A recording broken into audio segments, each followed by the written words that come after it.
From the Alex Trebek stage at Sony Picture Studios, this is Inside Jeopardy! Hello and welcome back to Inside Jeopardy, your exclusive and official podcast destination for all things happening in the world of Jeopardy! I'm Sarah Foss. I'm joined in person today by the one and only Sam Buttrey, our man about town, bon vivant. Welcome, Sam. Great to be here, sitting next to you in person instead of in the ridiculous Zoom window with the weirdly large can headphones. Yes, I know. I look at you through that little box. It's much better to see you here in person. And I think we have a lot to talk about. Let's do that. Well, one of the reasons you're here is because we are, in fact, taping the Tournament of Champions this week. In Jeopardy production time, Sarah. Oh, look at you, JPT. I learned that from the blog. Pay attention at home. I like it. And we will also be hosting our third annual Jeopardy Honors event. Very exciting. I'm looking forward to seeing who gets added to the Jeopardy Hall of Fame. Yes. You know, in the first year, we had 5 inductees. It was kind of a big, we went with a bang for the first year, but we've only been adding 1 inductee each year subsequently. We will be doing that again this year. I don't know if we've revealed to you who our winner is, have we? You have not. I'm looking forward. Okay, well, it'll be a surprise for Sam along with everyone else. But that's always a fun event. And I think the best part about Honors is that it allows our Tournament of Champions competitors, as you experienced a couple of years ago, to just have some fun being together before all the competition sinks in. That's exactly right. One of the great things about the Tournament of Champions is just hanging with the other players who have all been through this weird shared experience, just enjoying one another. Of course, the Jeopardy people are nice enough to spring for an open bar, which is nice, unless you're playing Jeopardy the next day, in which case it's not Only that your great. Spouse takes advantage of Exactly that. right. And there's past hors d'oeuvres. We don't stop at anything. It's fancy. And we break out the blue carpet for the exciting interviews with the TOC players, Sarah. We do photos on the blue carpet. We have, although I will admit, we've changed the schedule. So when we first did this, back when you competed, it was in the fall. It was September. We were outside. The blue carpet was lovely. Last year, in the dead of winter, and yes, LA does have winter, we found out that we couldn't actually do the blue carpet outside because the wind was howling so loudly. And actually, it was raining that day. The rain was pounding down. So we had to make a last-minute change and do the interviews actually on the Alex Trebek stage. So that's where you and I will be doing them once again this year because it's winter, so, we have to make these accommodations. But there will be a blue carpet, but that'll be for your strike a pose still photos. Very nice. Well, there's no better place to do an interview than on the Alex Trebek stage. I would agree. Well, this past week marked a pretty huge milestone, and that was the 20-year anniversary, November 30th, of when Ken Jennings was defeated after his 74-game win streak. It happened suddenly. We just saw him go on. He first debuted before the summer hiatus. We waited all summer to see him come back. He kept playing throughout the fall, and none of us knew how long it was going to go, but we certainly didn't anticipate that, like any Jeopardy champion, 1 minute you're the champion, and a few minutes later you're not, and then they turn around and they just do another game, and it's over. There's no big fanfare. But what we decided on that day was we need a little bit of a goodbye. We need a little bit of a kiss-off or something. So we decided to call Ken Jennings onto the stage the next day after he had lost. Obviously, it was the same day, but the next episode day. So let's take a look at that unique moment in time. I want to bring him out right now. Ken Jennings. Alex. Welcome back. A sense of relief, maybe? A little bit. It's all been very overwhelming. Do you know exactly how much you won over the past few months? I don't. I think it starts with a 2. $2,520,000 and change. Plus, even better news, you picked up $2,000 for finishing in second place on yesterday's show. What are you going to take away from your experience as our champion over these many weeks and months? It's been a great time. It's the kind of thing that only comes along once in a lifetime, and I've just tried to enjoy every minute of it. I really have had a very happy life, and I hope nothing really changes. I just want to stay the same person I am, despite it all. You were an excellent player. You caught some good breaks, and because of that combination, I'm going to say that your record of winning 74 games and $2.5 million, setting records in game shows, quiz shows, whatever, I don't think it'll ever be broken. And I want to wish you good luck on behalf of all of your fans out here. Thanks a lot, Alex. Take care. My pleasure. Bye. I think we can agree Ken didn't change much, but his life certainly did. His life changed. That was a beautiful thing they just did there, and it's good to have Ken still involved with the show after all that he's done for it. Yeah, it really is the ultimate Cinderella story to think of a 10-year-old coming home on the bus, watching Jeopardy on the Armed Forces Network, to then becoming the greatest of all time to play the game. Alex said in that clip, and this has now been 20 years, he didn't think Ken's records would ever be broken. And here we are 20 years later, and they haven't been. And now he is our host. It's really, you couldn't write it if you didn't live it. 20 years later, and people are still mocking Ken about that H&R Block answer. Hardly seems fair. Right? Let's put it behind us. The man got free taxes. I think it was a win for life. Well, you recently had a little moment, the Sam Gen Z Tour. Tell me about that, Sam. Well, they spectacularly talented people in our digital and social team, Laura and Kelly, follow the trends. And apparently it's a trend to have old, wrinkled people walking around talking in Gen Z slang. So they set me up with some of that. They had to remind me precisely what it is that those kids are saying today. But I had a lot of fun pointing out parts of the Jeopardy stage. It was a Jeopardy tour infused with Gen Z language. And it was a delight, and people seemed to like it. They loved it. And those words just rolled off the tongue. I would have thought that you spoke that way every day. As I walk around in my own closet, I say, look at all that drip. Let's hope you don't. That might scare your wife. That's I'm true, just saying. yes. Well, we've talked about it for months. It's really happening in just a couple of days. The debut of Pop Culture Jeopardy on Prime Video this first week on Wednesday, December 4th. You are going to be able to view 3 episodes, so a short binge will be possible. And we want to let you know who will be playing in these first 3 episodes. So let's take a look at our very first game in the knockout rounds. We're going to have the Queen City Kids, Mason Gardner, Samantha Banchescu, and Darcy Griffith. Then up comes Oops, We Guessed It Again, one I of the love many what they fine did names there. featuring Cody Oops, Vest. We guessed it again. If you are only listening here, you did not get to see the spectacular dance moves put on by Jeopardy producer Sarah Whitcomb-Foss. That team has Cody Vest. He competed in the 2017 Teachers Tournament as a quarterfinalist, Sophia Estales, and Anthony Peake. And then we have the Pop Queens, Taylor Hughley, Haley Morris, Erica Haraveld. And that brings us to Knockout Game 2. It sure does. The first team of which is All That Jazz. Naomi All That Calhoun, Jazz. Lindsay Morris, James Johnson, more dancing here in the Inside Jeopardy studio. Yeah, well, and this next team, lot to say, but it's Tinker Tailor Quiz Show guys with Rob Scheer, Adam Drosen, and Jordan Hoffman. And finally, the Little Pocket Monsters with Alex Spribble, Melissa Wasser, and Andy Hall. For knockout game number 3, this was a knockout between all previous Jeopardy players. So I know a lot of people have been talking. How many former players are going to compete in pop culture? Well, this game had 9 of them. We started out with the Esprit top 3. Sam Spalding, back from our 2010 college championship. He was actually the runner-up. We did 2 college championships that year, so he was in the second one. Also, Hans von Walter, who competed with Sam in that college championship and was the second runner-up. And then we had Erin McLean, who was also in that college championship, but guess what? She won the whole thing and beat the other 2. That team is loaded, but what will they do, Sarah, against the Personality Hires team? That's Emily Hogg, who played in season 37, Zach Goslin of season 38, and Miranda Onan, who played in season 39 and lost to the great Ray Lalonde. Wow. And finally, we have the punny goddesses, Kelsey Barcombe, season 35, Amy Ray, season 37, and Ezgi Ustunda, season 32, lost to Matt Jackson. Matt Jackson, a fine player. I know that guy. You I know that guy. You've played with him. I played with him, yeah. Yeah. So I'm looking forward to binging that right after watching 5 games of Jeopardy being taped on Wednesday. I'm going to go back, fire up Amazon Prime, and binge those episodes of Pop Culture Jeopardy. I've got news for you, cannot wait. Sam. You're going to have even more because we're actually taping 7 episodes on Wednesday. Oh, including the exhibition. Yeah, and the 6th quarterfinal game. Of course. So you're going to have, if you watch all 7 of those plus binge 3, you're going to have a 10-episode Jeopardy day. Think how much smarter I'll be at the end of that day.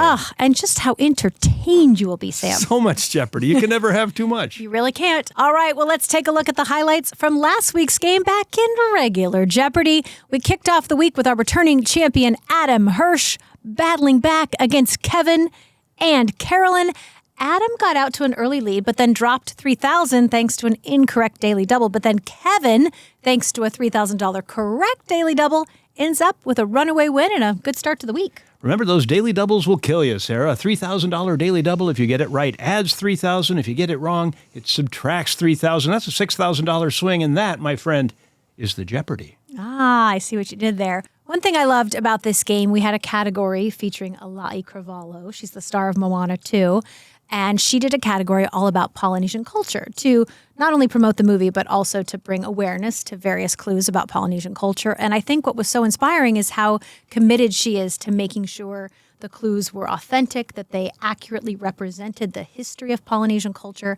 And we actually worked with cultural consultants to make sure that everything the writers put to pen or to text or to type was culturally accurate. And I thought it was a pretty fun category. It was a great category, well presented, and I'm happy to hear that our writers have a pen because they do so much typing. Yeah, we were supposed to shoot that category with Alai actually in some region of the South Pacific, but it didn't work out. So she was at the Polynesian Hotel in Orlando, which is almost the same thing. I just was there actually on my family vacation over Thanksgiving, and it was practically like being in Polynesia. We ate at the Ohana restaurant. It was, The like new going to travels South of the Pacific. Clue Crew consist of following wherever Sarah goes on vacation and shooting clues there. That's nice. Yeah. Save money that way. Yeah, I think it's going to be great, and I hope I can keep it exciting in my family travels, but I like that plan. A lot of good vacation choices there. Well, our new champion, Kevin Laskowski, is an Episcopalian priest. The collar gives it away. He's been a priest for 2 years, but tape day was his 19th wedding anniversary, so that was neat. And you look at a priest and you think, well, maybe his strengths are going to be biblical or whatever. But in fact, he tore it up in the rap schools old and new category. So good for him. All right. Well, Kevin returned on Tuesday to face Ryan and Samantha. All three players battled neck and neck, but unfortunately, Ryan dropped to third place when he missed 2 daily doubles. Then, with the help of the last 2 clues of the game, Kevin took the lead into final, where he was the only player to get the correct response to secure the win. This was a great game because it was so evenly matched, and I think everyone loves to see a game where all 3 players really performing well. Correct responses, Kevin had 17, Ryan had 18, Samantha with 15, and I think a lot of fans reacted just enjoying seeing the game played in that more traditional way, starting at the top of a category, playing it through. It's unconventional at this point in Jeopardy, but when you see it, it's like, oh, that was nice. That was fun to see, with only 1 or 2 exceptions. The first round especially went top to bottom all the way. Very old school. I'm not sure if I recommend it, but it is fun to cut for the commercial break after 3 categories are exhausted and 3 categories remain. Yeah, Ken talked to Kevin after the game, and he said, you're doing well up here. You're obviously now going to, go into your 3rd game. Are you feeling comfortable? And he said, no, but I'm happy to be on the stage. And then Ken asked him, is it similar to being behind the pulpit? And Kevin joked, very much so. Putting my hands here makes me feel very comfortable on either side of the podium. But then you put the buzzer here and you put the game board up there, and then it's very, very different. And now a quick word from our sponsor. When you think about businesses that are selling through the roof like Heinz and Mattel, sure, you think about a great product, but an often overlooked secret is actually the businesses behind the business making selling simple. For millions of businesses, that business is Shopify. Home of the #1 checkout on the planet. Nobody does selling better than Shopify. It's no secret. Businesses that want to grow with Shopify. So upgrade your business and get the same checkout Heinz and Mattel use. Sign up for your $1 per month trial period at shopify.com/Jeopardy, all lowercase. Go to shopify.com/Jeopardy to upgrade your selling today. Shopify.com/Jeopardy. And now, back to Inside Jeopardy! Well, on Wednesday, we had Kevin going up against Drew and Julia. Multiple lead changes in this game, but it was Julia who managed to take the lead heading into final, Kevin trailing in 2nd place. And in that round, Julia was the only player unable to come up with the correct response. So Kevin comes from behind to earn his 3rd win. 3 wins for him. Good for him. Interestingly, this game had a category called Quoting the King James Bible, and Ken seemed a little surprised that Kevin didn't go there first. In fact, the contestants saved that one for last. Kevin did get 2 of the clues correct, although 2 of them were triple stumpers. How about that?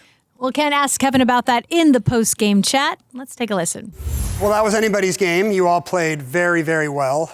But a stroke of luck for Kevin, or I don't want to not say divine intervention. I mean, it could be luck. We don't know. I'm all about, God is on my side until he's not. So I won't speculate about who we wanted to win. Now, is there going to be any trouble that you missed the final two clues in the Bible category? I might hear something about that. The mote in your brother's eye and... Yeah, I might hear something about that. It's the King James, and I can say we don't use the King James typically in church because it's older, but... Are you more of a Revised Standard Version exactly. congregation? Yeah, that's what I'll say. Exactly. I think maybe between now and then, just give a sermon about how... We all make mistakes. I want to go to Kevin's church. I mean, if he's that humorous, I have to think that his sermons are pretty good as well. Certainly looks different from a number of Episcopalian priests I've encountered. Well, let's head into Thursday for our Thanksgiving Day game with Kevin, Debbie, and Laurel. Kevin took a small lead into Double Jeopardy, but Laurel went on a tear and took the lead. Then with one clue left, all three players were tied at 9,400. You can't do better than that. But Laurel scored on that last clue to take the lead into final, and all three players were correct. So it was Laurel who became our new Jeopardy champion. But Kevin, with 3 wins and a total of $52,999, does in fact secure a spot in the 2025 Tournament of Champions to be shot in just a couple of days. Boy, it's a quick turnaround from taping his regular shows to taping the Tournament of Champions. We'll see how he does. Yeah, he's probably flying right now. We have to start tomorrow. We're in Jeopardy production time. We're starting tomorrow. JPT, yes, we are. Well, Ken spoke with all the players after the game. Let's take a listen. You threw off the Dick Cavett curse. Laurel, you did great. Yeah, I hope so. You were having some buzzer issues at first in the early rounds. Yeah, well, I think part of it was that I saw the Asian literature category, and my husband, who's on the audience, studied Mandarin, and he made sure that I was adept and as knowledgeable as possible about any Asian subject, geography, so I think that helped me, and I was like, I'm just going to go for that category and You've been studying Asian literature at home for weeks, is that right? Yeah, and then he also continues to correct my pronunciation, so there's that. I have people for that too here. Well, that was quite a turnaround. You were in a distant third, and after sweeping that category, I think you had the lead or close to it. You found a daily double. Yeah. It was very impressive work. Yeah, very emotional for sure. Another exciting game. I mean, we had a 3-way tie with one clue remaining, which we rarely see. How did you come up with MK Ultra, Kevin? Are you a Episcopal priest and conspiracy theorist? A lot of X-Files, growing up. Yeah, X-Files helped out with the MK Ultra. Well, that was a great Thanksgiving show, everyone. Congratulations. And Laurel, you'll be back tomorrow. Well done. Well, we closed out the week with Laurel as our returning champion, going up against Susan and Nick. Nick and Susan battled back and forth, but it was Susan who managed to take the lead from Nick on the very last clue in Double Jeopardy. And after a triple stumper, it's hard to say, triple stumper, Susan secured the win. As soon as the game ended, Susan actually exclaimed, "How did that happen?" She was very surprised, and I think we were all a bit surprised because she didn't do a traditional wager from the lead, bet small, but it ended up being the right move, and that's why she's the champion. It did work out for her. I was surprised that she didn't bet enough to make sure that she beat Nick if she got it right. She bet so small that if Nick had bet 0 and there had been a triple stumper, Nick would have won there as well. So I was surprised by her bet, but again, it worked out. She's the Jeopardy champion, and we'll see her Monday. Yeah, what a weekend for her. But now it's time. You're right here to do it. But wait, there's more. What do you have for us this week, Sam? This week's clue comes from Tuesday's game. The category was called It's a Fake. So bring it. Fake the 1000. In 1605, false hymn became czar. In 1606, false hymn suddenly became ex-hymn, courtesy of a boyar and pals. Ryan. Who's Dimitri? The false Dimitri. You are correct. Sarah, there are a lot of Dimitris in this story, so I need you to pay attention. Okay, I'm focused on this Monday. Let's start with Ivan the Terrible, the first official czar of Russia, and he held that post for about 35 years. He had 4 sons and at least 6 wives. His first 3 sons were named Dmitri, or Dmitri maybe, Ivan, and Fyodor. Dmitri died in childbirth, so Ivan became the Tsarevich, the crown prince. However, Ivan the son was killed by Ivan the Terrible, apparently, in a fit of rage, because apparently he was terrible. No one ever called him Ivan the Mellow. So that put Fyodor next in line as the Tsarevich. And when Fyodor was 24, one of the wives down the line produced another child, also named Dmitri. Okay, so let's call him Dmitri Ivanovich. When Ivan died, Fyodor became Tsar, and he married a woman named Irina, whose husband, Boris Godunov, was so famous he has his own opera. When Dmitri Ivanovich was about 9, he died mysteriously. The mainstream theory is that he died during an epileptic fit, but the conspiracy theory is that the Boris Godunov people had him knocked off so that Boris could take over from Fyodor when Fyodor died childless. Whichever way that happened, that's what ensued. Fyodor did die childless, and Boris Godunov was put on the throne. So far, so good. Okay, I think I've got a reasonable amount of Dmitri so far. I'm following, Sam. Okay, so far, so good. Now, when Boris died, Fyodor took over. This was the beginning of what Russian historians call the time of troubles. One of Godunov's rivals popped up. This was a guy claiming to be Dmitri Ivanovich. He claimed he had escaped Godunov's assassination attempt back when he was 9 and that he was the rightful Tsar. And when the army switched over to him, Fyodor II, the son of Boris Godunov, was killed, and Dmitri was installed on the throne as the Tsar of all Russia. Today we refer to him as False Dmitri I. The first, for reasons that will become clear in just a second. The aristocrats turned against Dmitri when he favored Poland and did other things, and they had him offed. And they put in their own guy on the throne, and that was fine. But the following year, a second Dmitri appeared, claiming to be Dmitri Ivanovich, who had escaped assassination at age 9, and then the previous year. And Dmitri's wife claimed that this new guy, even though apparently they didn't look anything alike, this new guy really was her husband. So this guy, False Dmitri II, raised an army, marched on Moscow, but he was killed by one of his own officers, and you'd think that would be it. But the following year, a third False Dmitri appeared, made the claim to the throne, and was himself killed. So from Russia in the 17th century, final score, real Dmitris 2, false Dmitris 3. Boy, Sam, that's great. But I was just hoping for a few more Dmitris. I think 5 Dmitris is the right number of Dmitris. I thought at any point you were going to say... But wait, there are more Dmitris. Well, right now we have more host chat. So an audience member asked Ken, what is your least favorite trivia category? I feel like often if you play bar trivia or something, there will always be one person on the team who's like the sports person, and that's their job. That is not my job on the team. I'm not terrible, but I am not, we definitely need an extra sports person if I'm on the team, because that is not my thing. Especially when I was a kid, yes, because, there were many fewer Super Bowls to remember when I was a kid, 30 years ago. Now it's wait, who won last year? I just want to picture Ken Jennings on any bar trivia team. I think he'd be pretty good at it. That's just fun. So when Jeopardy Bar League launches, we'll just have to get Ken there. But I do love the idea of a bar league team assembling players with different strengths. And this is what I'm hoping we'll see in pop culture.